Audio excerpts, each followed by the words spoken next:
Welcome back to the table, friends. I'm your humble host, GreyDM, so with me as always is Owen. That's me. Tonight, I've brought a guest to the table instead. Who did you bring? Are they invisible? They are indeed invisible, and they should stay invisible, because for them to show their face or their visage in front of any kindred would be a terrible time indeed. For tonight, we are going to talk about Granddaddy himself, Cain. The guy that runs the chicken place? Yeah, Cain's Chicken. Yeah. He's a great guy. Great guy. I heard their sauce is really good. I want to try some. Make some good sauce. Yeah. I want to present this topic because I think that although the personage of Cain is basically something that you will hopefully never contend with in your games, nor should you, as a storyteller, do not bring him into the game. That's not the point of any of this. What? I'm pretty sure we had a conversation not too long ago where you talked about, hey, it's great to bring these meta characters into the game and spoil the plot with them. Like, okay. I'm positive that was a conversation. Yeah, that was my opinion, yes. Yes. But honestly, if you want to pull a meta character in Vampire the Masquerade, you've got like 3 or 4 generations you can go down. You do not pull from the top. This is not what happens. But we're going to have that conversation later. Beforehand, we need to talk about the man, the myth, the legend himself, the progenitor of the damned, Cain. Cain stands as the paramount figure within the classic World of Darkness mythos, universally recognized as the first and most powerful vampire. His narrative forms the bedrock of kindred existence, curses, and social structures, making him the progenitor of all vampires. This foundational role is evident in the historical self-identification of many vampires as Cainites prior to the Camarilla's formation, a testament to their reverence for their patriarch. Cain's story transcends mere historical account. It is a living myth that profoundly shapes the identity and destiny of every vampire. The pervasive influence of Cain's myth provides the foundation narrative for the entire Vampire the Masquerade setting. It elucidates the very origin of vampirism, the inherent curses afflicting the kindred, such as vulnerability to sunlight, the insatiable need for blood, and eternal unlife, and the hierarchical structure of generations that defines the power dynamic. The term kindred itself signifies their shared curse lineage from Cain. The profound impact of belief surrounding Cain's story is a core thematic element of the game, influencing everything from individual vampire psychology to the grand geopolitical struggles between the various vampire sects. Despite his absolute foundational importance as the first and most powerful vampire and the progenitor of all kindred, Cain's physical presence in the modern nights is often left intentionally vague or treated as myth.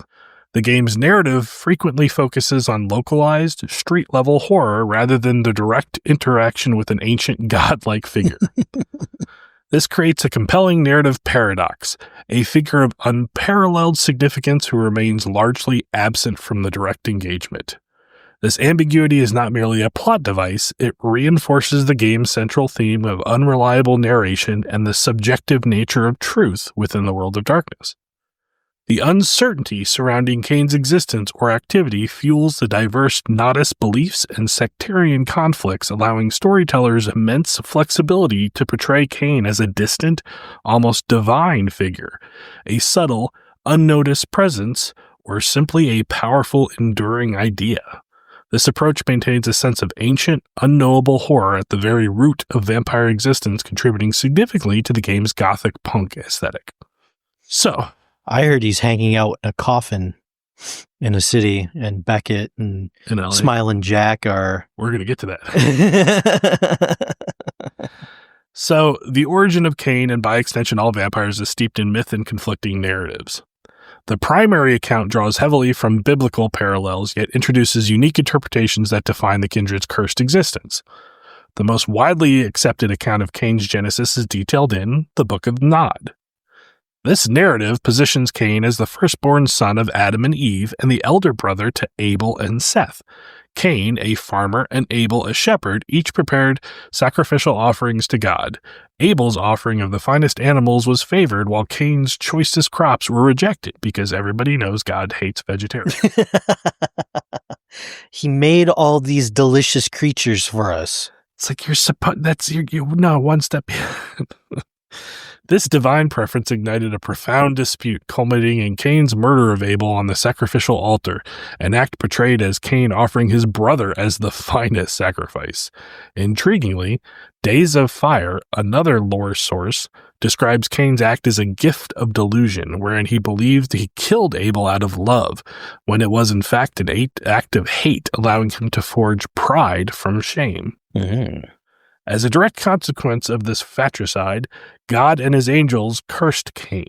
He was marked and cast out to wander in darkness in the land of Nod. This curse fundamentally transformed him, giving birth to the first vampire. The afflictions imposed included an inability to cultivate the land, a destiny of eternal wandering, and the foundational vampire weakness, a deadly vulnerability to sunlight, the unquenchable thirst for blood, and perpetual immortality. The mark placed upon Cain by God served as a divine protection, ensuring that no one who found him would kill him, thereby granting his eternal suffering rather than an easy demise. So, if his curse was that he had to drink blood, who was he drinking from at that point? That's a good point. That's kind of why it's myth. Yeah. I mean, Seth was supposed to be basically the founder of humanity. Mm-hmm. So pretty quickly, he was just like, hey, have some kids. I'm hungry. Hurry up. Go have sex with, well, I guess your mom, because there's no one else around. But also, vampires do feed them on animals a lot of times. So, I mean, there's other things. And then, of course, there's a lot of the mythos that involved him having to kind of learn the parts of vampirism. So who knows how long he wandered, especially until he met Lilith. Following his curse, Cain was exiled to the land of Nod, a realm east of Eden characterized by darkness and isolation. This exile extends beyond a mere geographical displacement. It signifies an existential estrangement from God, humanity, and eventually even his own progeny. Mm. So, we bring up the Lilithian perspective. A contrasting yet complementary account of Cain's transformation is offered through the Lilithian perspective, particularly detailed in Revelations of the Dark Mother. While wandering alone in Nod, consumed by hunger and cold, Cain encountered Lilith, Adam's first wife.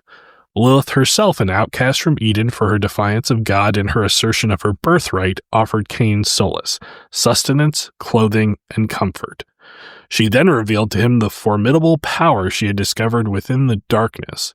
Driven by a desire for this power, Cain partook of Lilith's blood. Mm. Lilith's blood is said to have awakened Cain to his true potential, endowing him with formidable powers that would later evolve into the disciplines wielded by his descendants, albeit with significantly diminished potency. These nascent abilities included invincibility against Adam's descendants, immense speed and strength, and the capacity to manipulate time, shadow, flesh, and mind. Jeez. This narrative suggests a dualistic origin for vampires. God's curse initiated Cain's transformation into an undead being, but Lilith was instrumental in teaching him how to harness and wield the supernatural aspects of his new cursed existence, effectively establishing her as the dark mother of vampiric abilities. Man, just like the Bible, blaming it all on the women. This duality enriches the lore, moving beyond a simplistic divine or demonic origin. It introduces a figure of defiance and self-empowerment, contrasting with the Judeo-Christian framework and providing a philosophical underpinnings for kindred's perpetual struggle between their inherited bestial nature and their potential for supernatural mastery. This tension between theological interpretations influences various kindred factions such as the Bahari, who venerate Lilith, and the Church of Cain. The lore surrounding Cain is intentionally ambiguous, fostering diverse interpretations and outright contradictions, a deliberate design choice within Vampire the Masquerade. The gangrel scholar Beckett, for instance, interprets the Cain mythology not as a literal divine curse, but as an allegory for the conflict between farmer and hunter tribes. Mm-hmm. This demystifies the origin, presenting it as a socio-historical event rather than a purely supernatural one, a view that appeals to more secular or skeptical kindred. Beyond allegorical readings, the very nature of Cain's curse is subject to debate. Another radical theory posits that Cain was never truly embraced or died in the conventional vampiric sense, but rather awakened as a mage. Mm. In this view, his powers and the curse could be interpreted as a highly restrictive paradigm, with his invulnerability stemming from God's protection against vengeance rather than typical vampiric resilience. This recontextualizes Cain's nature, placing him outside the conventional vampire hierarchy and rules.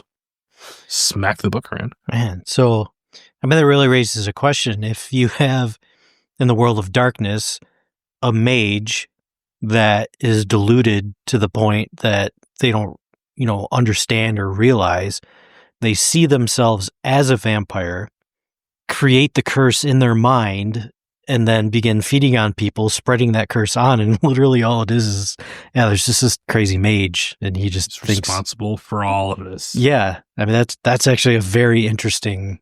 I like that.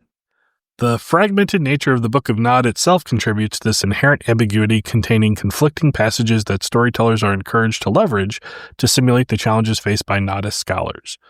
This deliberate design choice by White Wolf Publishing ensures that the truth of Cain's origin remains elusive. This is not a flaw in the lore, but a feature, reinforcing the theme that in World of Darkness, objective truth is rare, and belief profoundly shapes reality. This metaplot decision empowers storytellers to tailor the lore to their specific campaigns, fostering a sense of mystery and allowing for diverse interpretations of vampiric existence.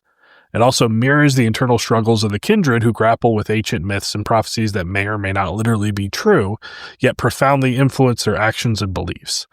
This uncertainty is a source of horror and existential dread, as the very foundation of their existence is built upon shifting sands of myth and interpretation.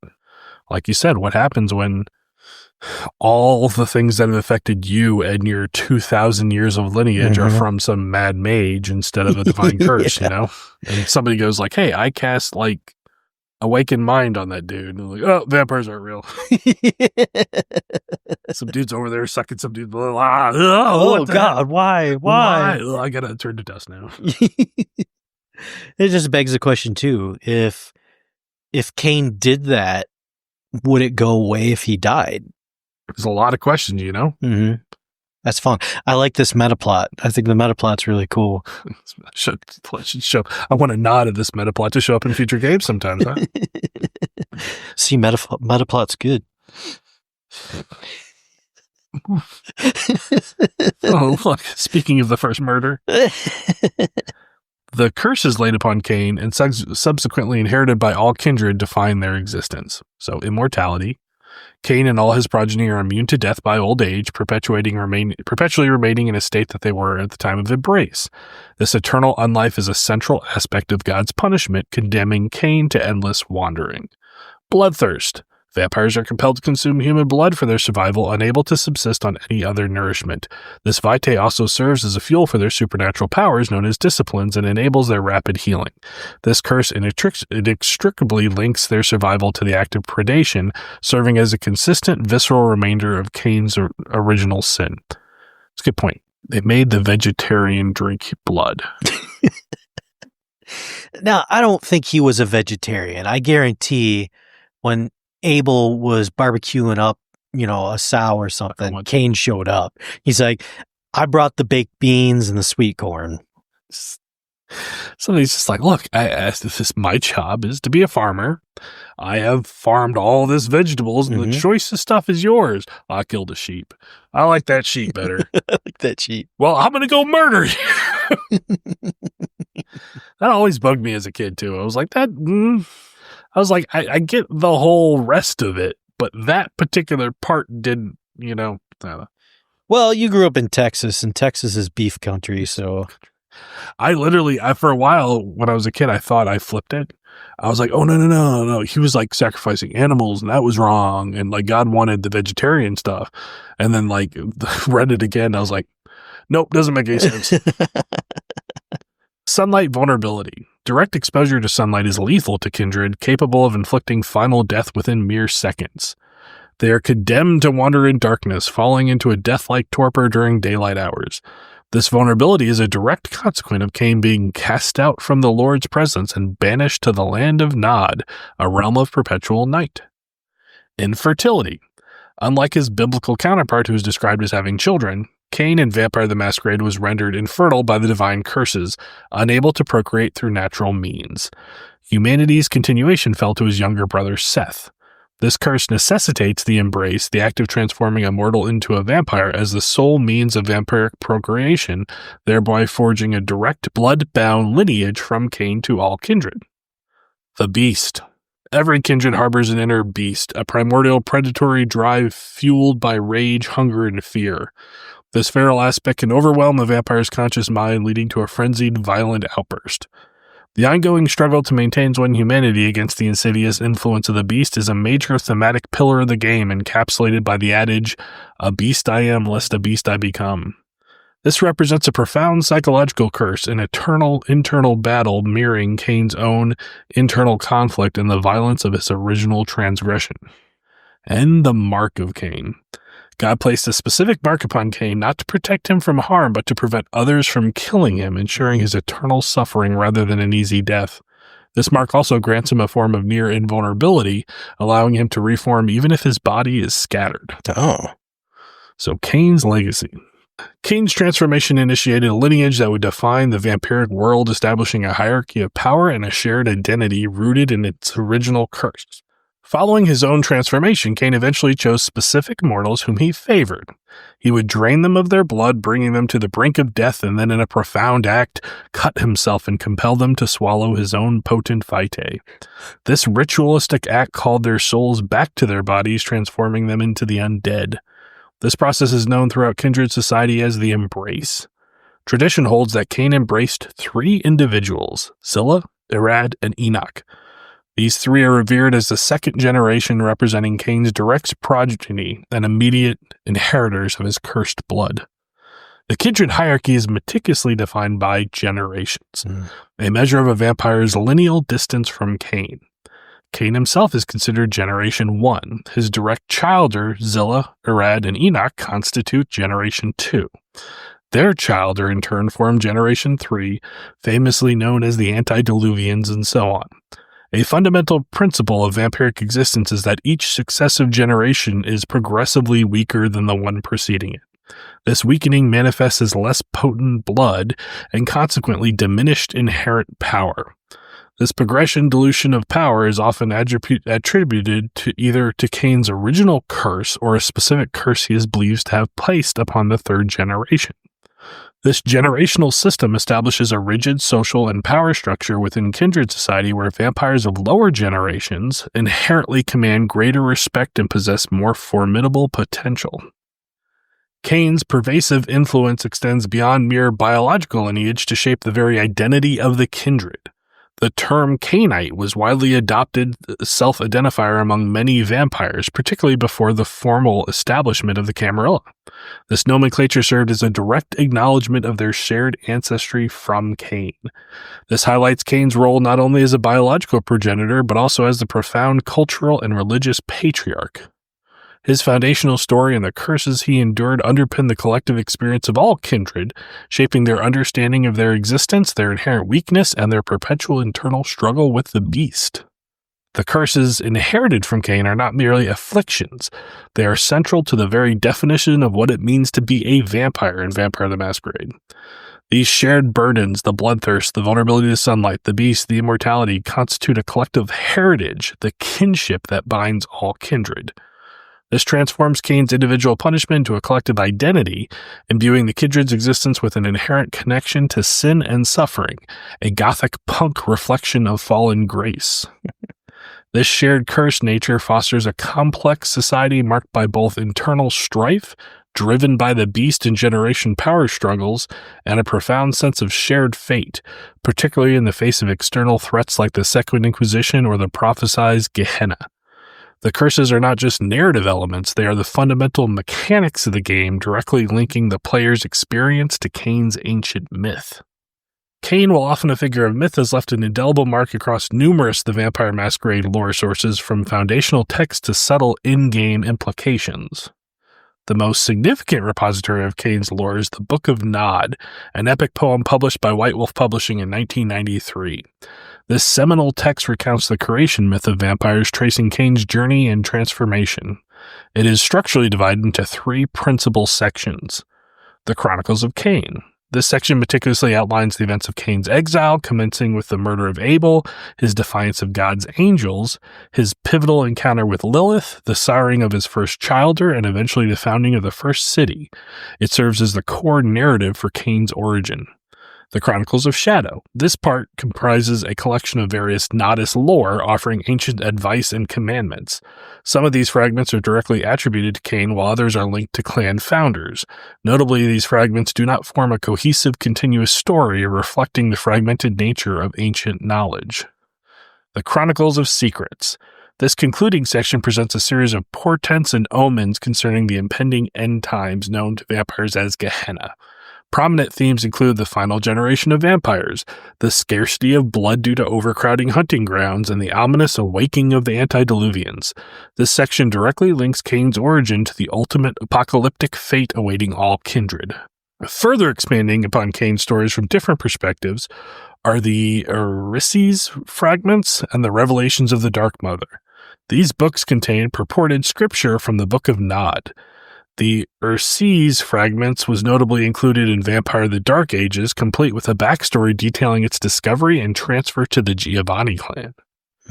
Revelations of the Dark Mother offers the story of the first vampires from Lilith's point of view, emphasizing her crucial role in awakening Cain's latest potential.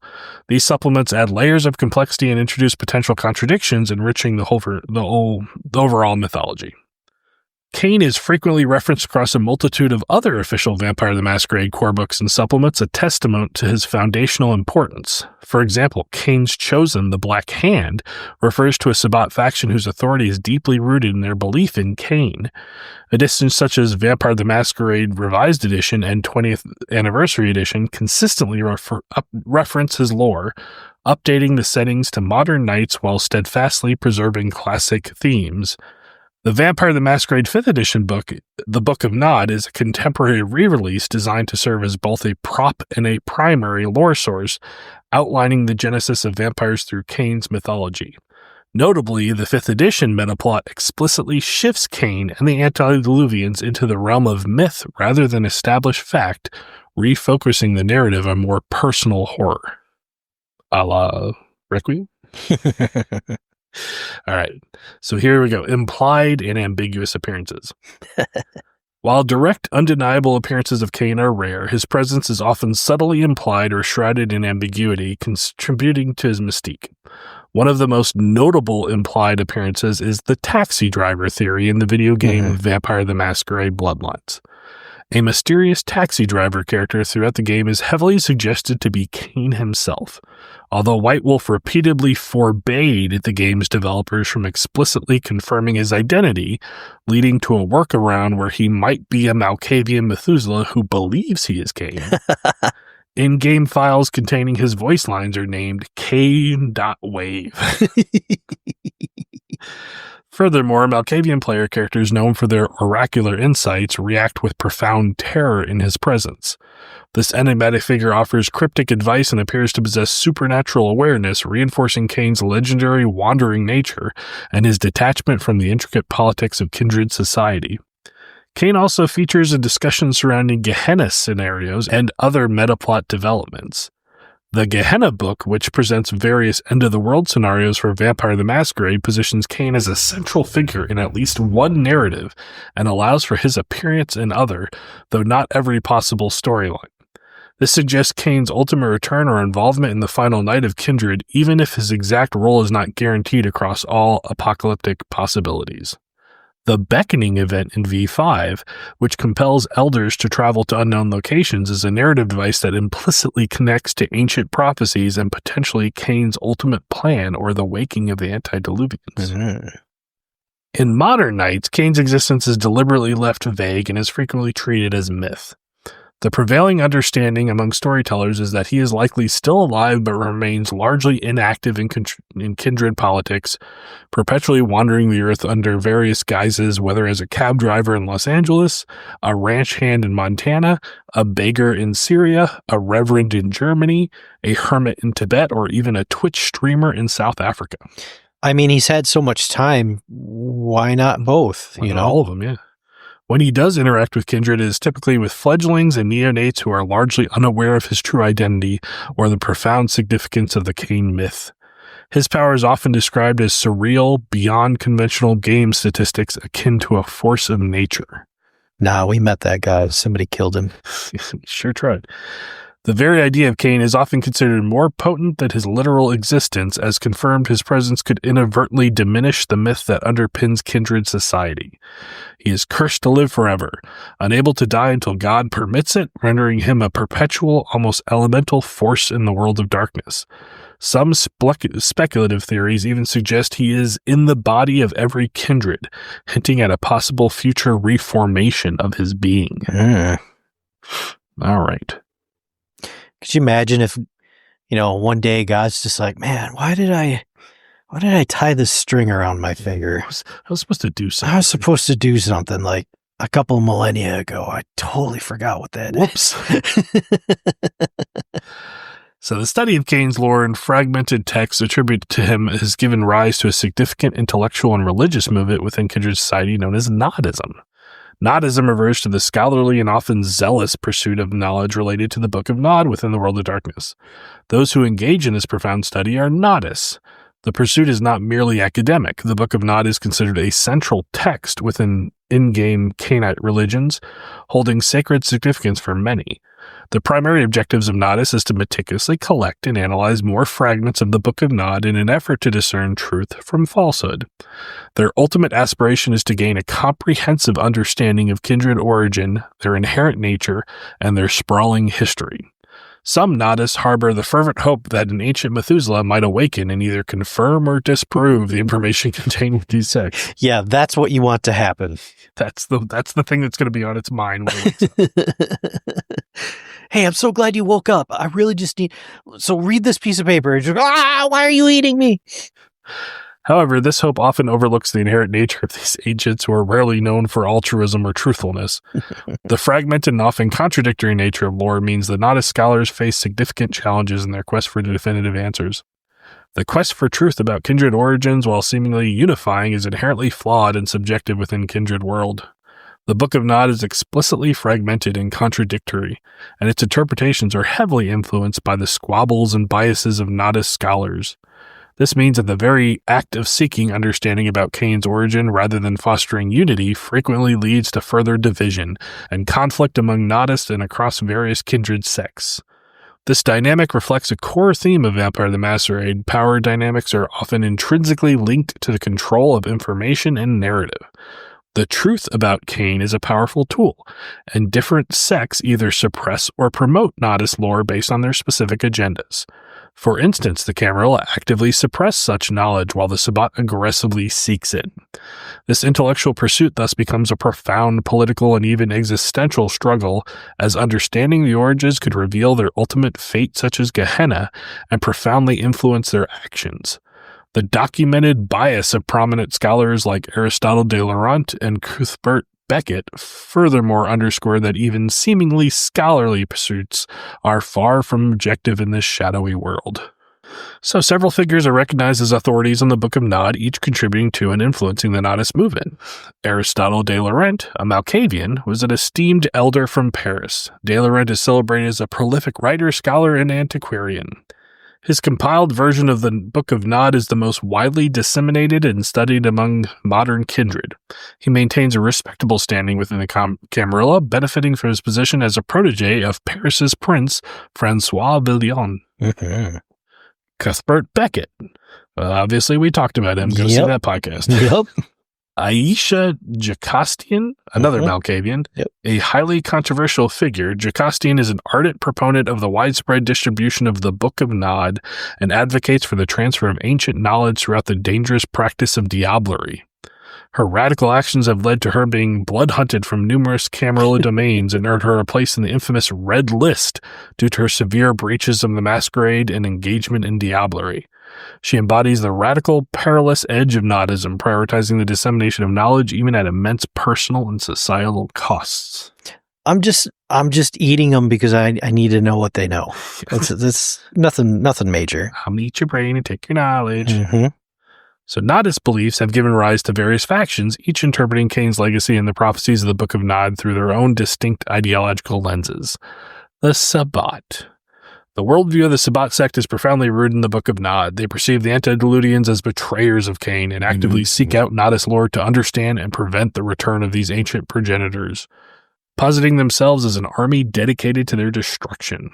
The path of Cain, a particularly brutal, cannibalistic path within the Sabbat, enthusiastically practices diablo. This practice has justified their belief that the antediluvians broke a sacred covenant and that consuming their blood will grant the necessary power to combat the impending Gehenna. The Sabbat's ongoing Gehenna war is a direct manifestation of their Nodist convictions. The Church of Cain. This cult represents a growing Nodist faction, particularly gaining influence within the Camarilla.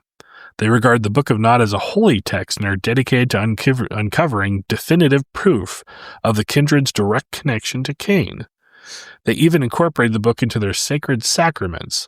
This group offers a more moderate religious interpretation of Cain's lore, standing in contrast to the Sabbat's more violent and zealous approach.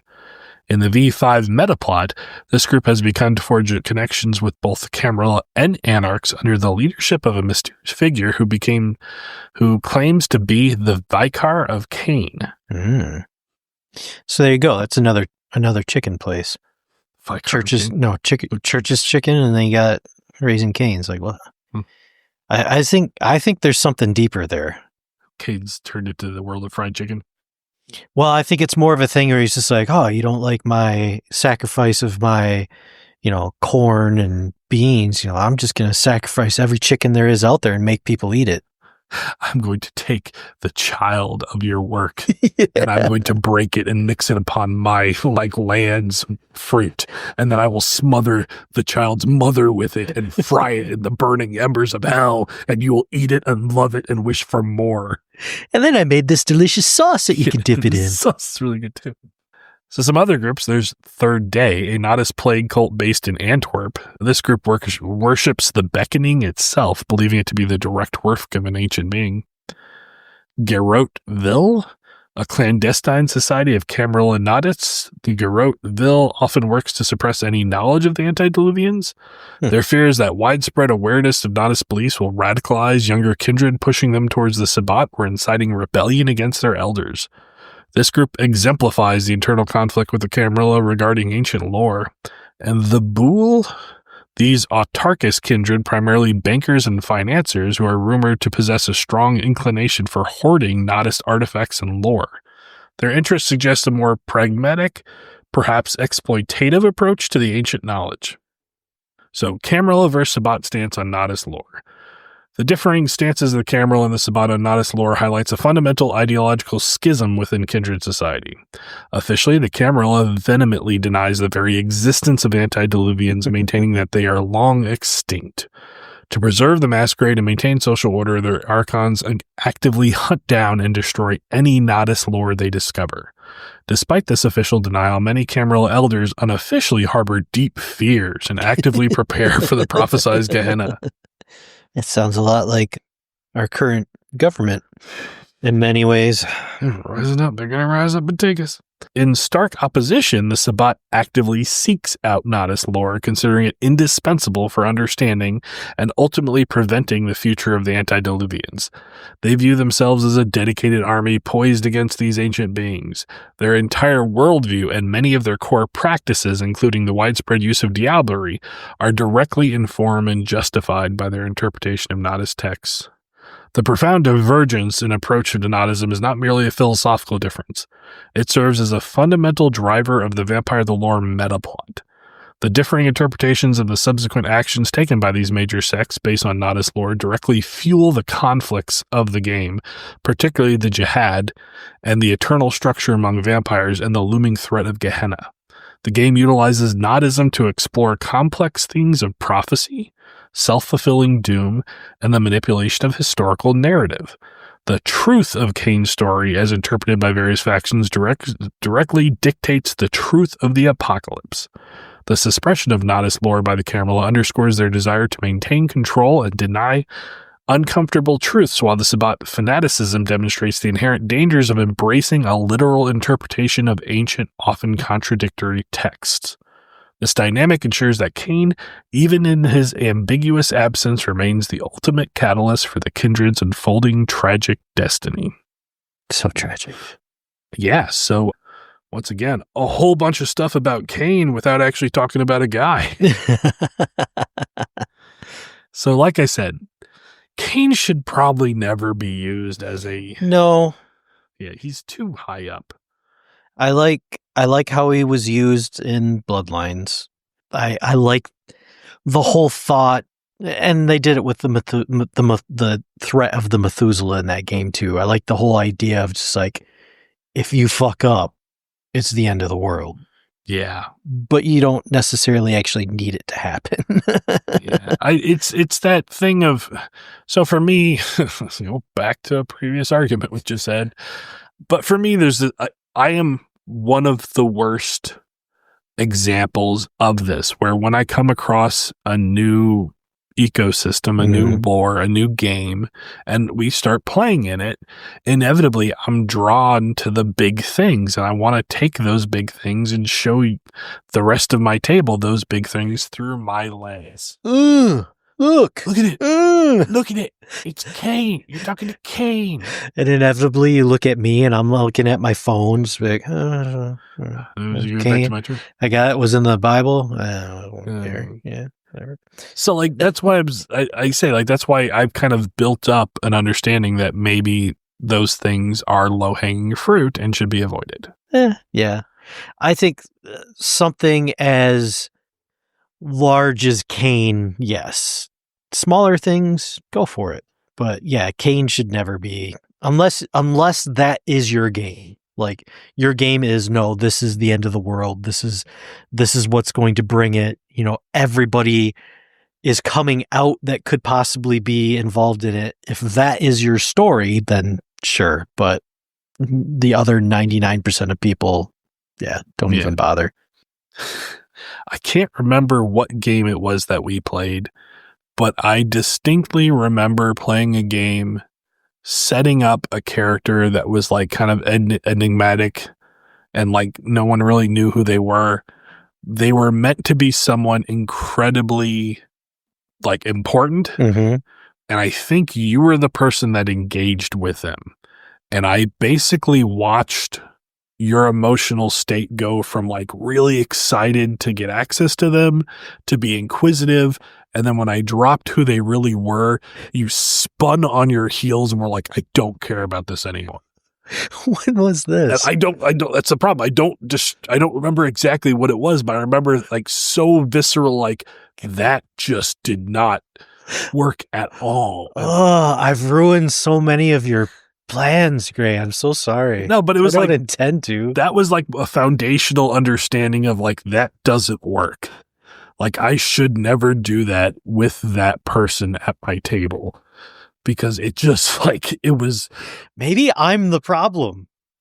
Maybe I'm the guy you have to ask to step away from the table, Grey. I need to take a walk on this one. I don't think so, because like there's an inherent part of role playing where you want people that are willing to push back. Like your unique ability to be like, I don't care anymore. That might have been a little bit problematic. I wish I knew what it was. I don't remember. I'm really straining, trying to remember, and it has to be old. It has to go back to like. Was it here that we did it? I think so. I think it has to go back to like maybe the apartment. Okay. And it had to be something that like I presented to you. So going through it can't be Exalted. I really doubt it was Vampire.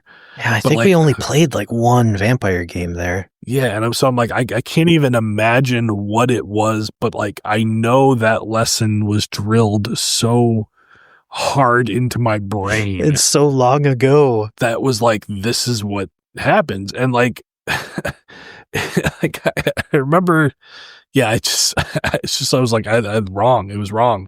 Because I remember like feeling like, oh my gosh, Owen is going to be the only person at the table who knows this. And like, that's cool because he likes knowing things other people don't. And then you were like, nah, I don't care. Did I straight up be like, I don't care? Or did I just go, No, it was, I watched you get disappointed. Oh. Like, instead of presenting something new and like, I guess, tacking into whatever you liked, you were just like, oh, you didn't do that, Grey. That's what you did. And like, it was such a spin. And I was just like, wow. Holy shit. Yeah, it was visceral. I'm an asshole. I'm sorry. No, that was the thing. And that was what kind of taught me like that. That was what created this thing that I've been talking about in 2 podcasts now of like why I think you should just come up with your own stuff. Like, so here I am arguing a particular point and you're just like, no, you don't. And let me tell you why. You specifically have told me not to do that. This is not what you do. Are you sure it was vampire? I don't know. I don't know if it was vampire or not. Like I said, I don't know what it was. I can't believe that it was D&D because you'd already checked out so much. And I don't know what we did, but other than that, like really like it, we could fill up so much empty space that I'm sure the listeners don't need to listen to. Yeah, but like, no. I've been thinking about it. Strange. Yeah, I've been thinking about it for the last 10 or 15 minutes, and I was trying to figure out what it was. I'm sorry, and I apologize. Yeah, it's not your fault. You get a rare apology from me. This is when we find the fundamental trauma in the storyteller's psyche. I've been awake for 10 years thinking about this. What is it? But yeah, that was like it was just when I knew. I was like, this is so to conclude and not go on a huge rant. This is why it's so important to learn the people at your table. Because something that you're like we said, we have another member that used to play with us a bunch who basically you could show him the outline of something in the peripheral meta plot. They would start screaming and delighted and like run happy just because they're like, oh my gosh, it's the thing, squee. You know, so easy just to constantly get that vampiric energy pull back, like, you know, as a DM. And then you put all this effort into one of them and it just sinks. You're like, whoa, okay, that's not good. But yeah, so don't use Cain. I guess what I'm trying to say. Metaplot can be a two-way cutting street, Joe. Oh, that is so funny. All right. I think this is all I have to say about the world's first murderer, so. Yeah, I didn't like it. It was, I just kind of fell off. I stopped paying attention.